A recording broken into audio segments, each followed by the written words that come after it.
parce qu'en fait, la guérison, elle est pour tout le monde. Personne n'est indigne de vivre la guérison de Christ.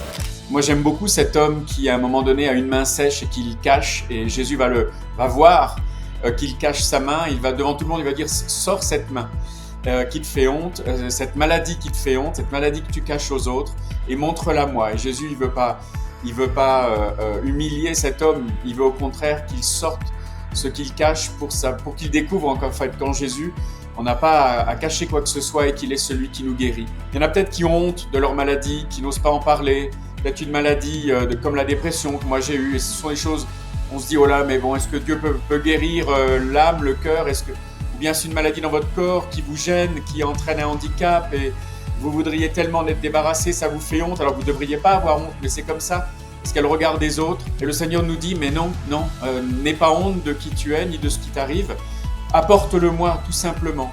Et puis on a vraiment un encouragement à prier les uns pour les autres. C'est aussi un des moyens au travers desquels on obtient la guérison. Et donc on a cet encouragement, mais faites-le les uns avec les autres. Vous êtes tous dans le même bateau quelque part. Donc personne n'est plus grand que quelqu'un d'autre. Et le fait que l'on prie les uns pour les autres, c'est un des moyens que Jésus met à notre disposition pour obtenir la guérison dans ces meurtrissures.